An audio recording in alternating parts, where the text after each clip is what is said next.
It's just amazing how many people in the Diddy party list that are supporting Kamala. Too. Yeah, seriously, it's like insane. Publicly, openly, all in. Yes, it's like J.Lo was like his ex-girlfriend, and it's like now deciding she's like warning people against Trump. I'm like, well, wait a second. So how many people did she warn against Diddy? Right. Oh, 0. Okay. Right. Well, maybe we shouldn't trust her opinion.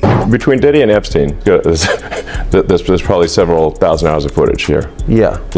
Y'all remember when Elon Musk threw that little hint out there about Diddy's relationships not being as clean as they looked? And everybody laughed it off, kept scrolling, acted blind. Now a leaked list starts floating and suddenly the whole industry quiet. Real quiet, first name on it? Kim Porter, not a side character, not a hanger-on. That was the closest person to him for years. Mother of his kids, full access. Front row to everything. The money, the parties, the escorts, the patterns, and that's exactly why the streets never swallowed the official story about her death. Pneumonia, that's what they said, neat, simple, case closed. But folks paying attention know it never felt right. Word on the street Kim was healthy, active, moving like someone with plans, then boom, gone, no long illness, no slow fade, just gone. And Jaguar Wright been loud for years saying Kim allegedly knew too much, was working on a book.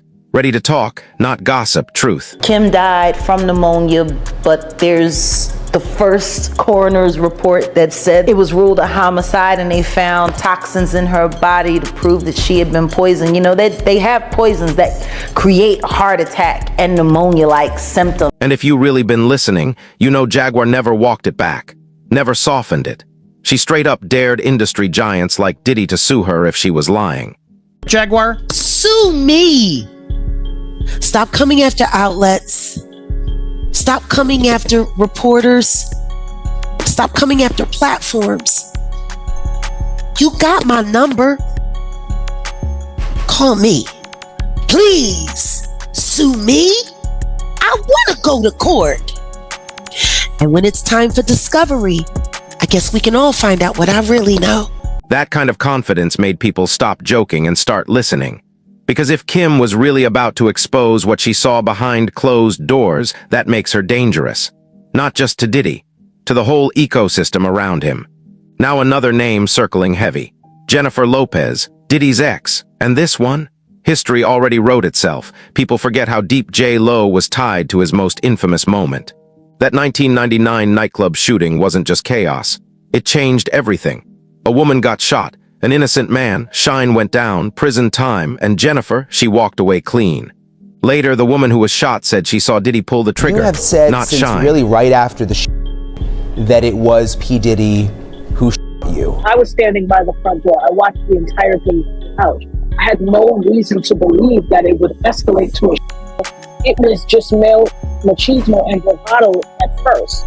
When I was a 18-year-old kid, just wanting to do nothing other than make my mother proud and make Belize proud and do what all of us want to do, be recognized for our talent and take over the world. I was defending him and he turned around and called witnesses to testify against me, and he contributed. He pretty much sent me to prison. So that is the context by which you must always describe that relationship. Yes, I forgive. And rumors been circulating for years that Jennifer allegedly handed the weapon back to Diddy after it went down. She even testified. That's not being nearby. That's being inside. J.Lo testified at the grand jury, as did many other people. It needs to be reopened, because if that is in fact the case, she carried the gun in and she lied to the grand jury. Now fast forward to everything else coming out about Diddy's lifestyle and folks asking real uncomfortable questions. How much did Jennifer really see back then? Those parties, that reckless energy, and if she knew, why stay silent? Even Elon Musk took a public jab, basically saying she dated Diddy and never spoke up when it mattered. One comment, old wounds wide open again.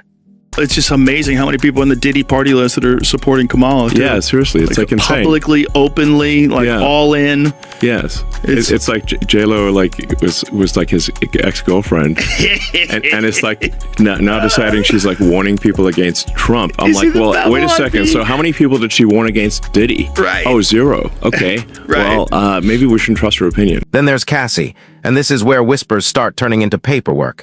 Cassie didn't just talk. She sued. She laid it all out in court, alleging years of control, coercion, and being forced into situations she didn't want. She described a system, not just a relationship. Power, fear, silence, all of it keeping things running. Katrina, good morning to you. I understand you were inside the courtroom during Ventura's testimony. The transcripts are just horrific. How did she hold up? Errol, she broke down on the stand yesterday as she was testifying, and that was one of the most striking moments of the day, when she was moved to tears as she was giving, as you said, this very graphic and pornographic testimony. The moment when she broke down was as she was talking about how angry he would get with her sometimes, but also when she was asked about whether or not she enjoyed these, they were called freak-offs, the sexual encounters that she engaged in with him. And remember those leaked messages, like when she told Diddy the freak-off made her feel dirty and grimy. And she said that after that first freak-off, she said she felt dirty. She didn't want to do it. Then several male escorts came forward and backed parts of her story. Like, it's a strange dynamic to have Cassie be as visually like stunning and is, and then you know, a part of you is like, I really want to go in and do this, but then the other part of you is like, this mother in the corner over here dictating how to do this and how to do that is like really like pulling me in the opposite direction. So you take that and then you add another guy to the mix, and it just gets real strange, man, especially once he becomes like active and you fall off and you just sitting there watching like, yo, like it's just weird, bro. I don't know how else to explain that, man. It is weird. I mentioned that he was a voyeur during this encounters. You were involved with Cassie Ventura directly in those rooms, as you've testified. Were you ever involved with Sean Diddy Combs? Did you two ever have an interaction in those encounters? No, actually, not one conversation, not even eye contact. Really? Yeah. Did that surprise you?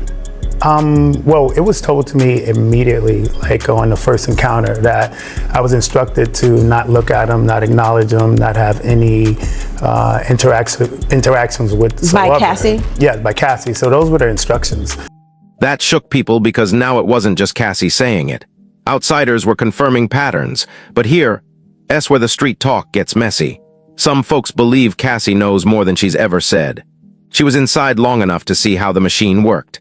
And while she eventually spoke up, there are whispers she may have helped facilitate certain things early on. Survival, fear, conditioning, let's keep it real.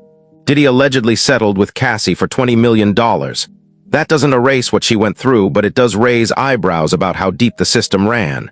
Next name spinning. Young Miami, Diddy's ex. If loyalty had a face, it might be hers. Lawsuits piling up. Videos leaking. Public opinion flipping. She didn't step back. She doubled down. Even wrote a letter to the judge calling Diddy a good man. Loving, changed in therapy. So she talks about in those years how they were in a public relationship. And she says she came to know a completely different person. She says that Diddy motivated her. He believed in her. He helped her grow both professionally and personally. And she says that she's writing this letter because she believes it's important to the court to know the side of Diddy that isn't always seen or spoke about. But the internet wasn't buying it. Folks said it looked less like love and more like dependence. Private jets, trips, designer bags, a lifestyle somebody paid for. Then people noticed something else. She was allegedly present at some of those parties Cassie described. Same white nail polish, same inner circle. That's when whispers turn darker. When a ship is sinking, anyone still defending the captain gets dragged under too. Then another name floats up.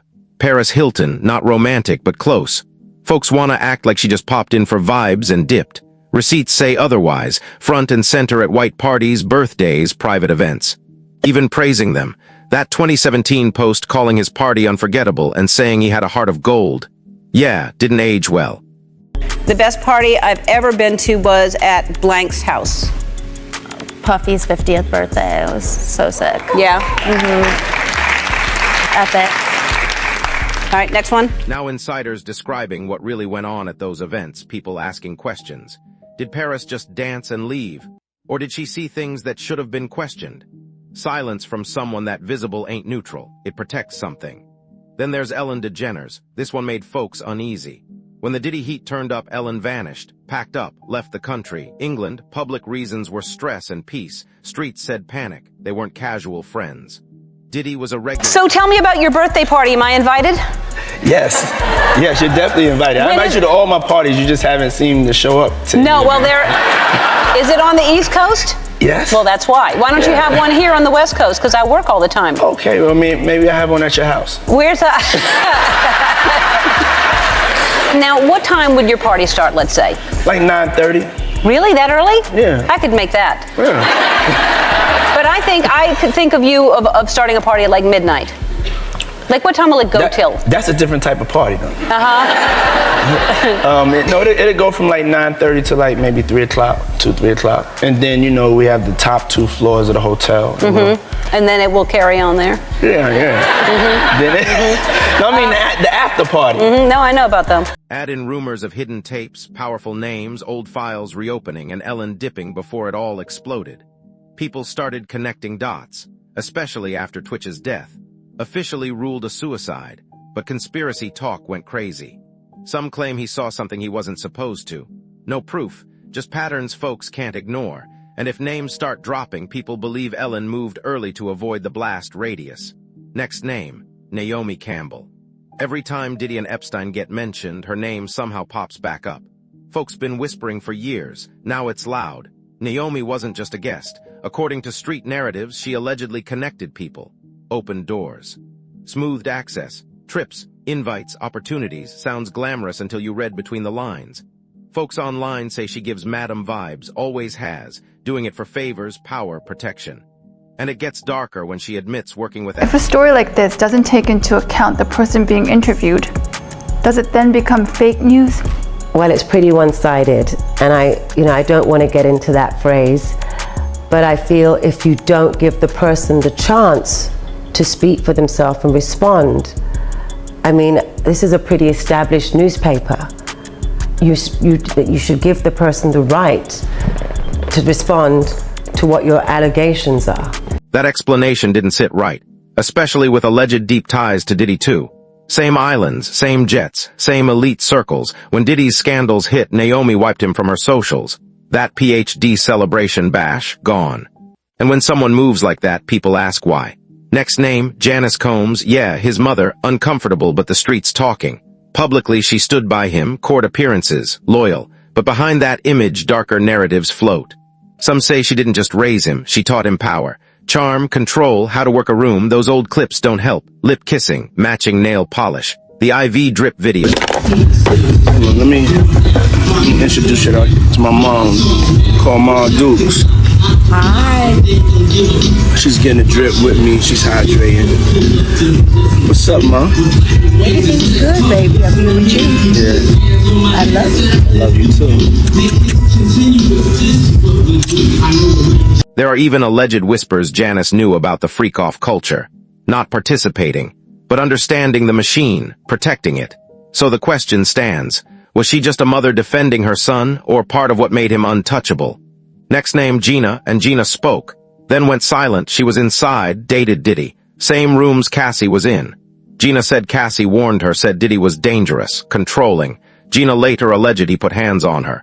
Controlled her phone. Let's talk about the physical. If you're okay. Are you okay with that? Mm-hmm. Okay. So obviously you terminated baby one because you loved him. How long after you guys started dating is when did the physical start? The first time it ever happened, which was not even like that long into the relationship, because I met him in February, and then it was probably like the beginning of May, because we were at Meek's Mill's birthday. Okay. Then Gina disappeared. No interviews, no posts, just quiet. Street talk says the pressure got heavy. NDAs, legal threats, industry freeze-outs. That's when people stopped doubting her. Not because she lied, because she got scared. Next up, Miss A. Hilton. Blueprint era, yachts, islands, empire building. She wasn't just his partner. She was foundational, mother of his son, architect of the bad boy image. Folks believe she saw the earliest version of the playbook. How loyalty worked. How charm turned to leverage, notice this. When Cassie sued, Miss A didn't defend Diddy, she quietly supported Cassie. That silence? Loud. People think she got out early, before things allegedly turned into systems. You know, we all have stories. Seriously, we all have stories. Mine is horrific, and only 5 people know it. And I probably will never tell it. Why didn't you say something then? Because we just want to live. We want to be happy. And we really want to forget the trauma. Now it turns legal. Adria English. She didn't just talk, she sued, alleging coercion and abuse tied to yacht parties and elite events. According to her claims, women were allegedly recruited, pressured, drugged, and moved through powerful spaces like inventory. That lines up with Cassie's story. Same dynamics, same control, same silence bought with fear and money. And Adria said this wasn't chaos, it was organized, so here's the real question. If all these women were inside the same machine, who knew what? Who stayed quiet to survive? Because the streets don't believe this was one man alone. They believe it was a system, built over decades, protected by silence. And now that the wall's cracking and alleged new tapes floating, the spotlight ain't just on Diddy. It's on everyone who stood close enough to know better. So what you think? Victims, accomplices, survivors, and if more names drop, who's next? Say it in the comments, argue about it, this ain't over.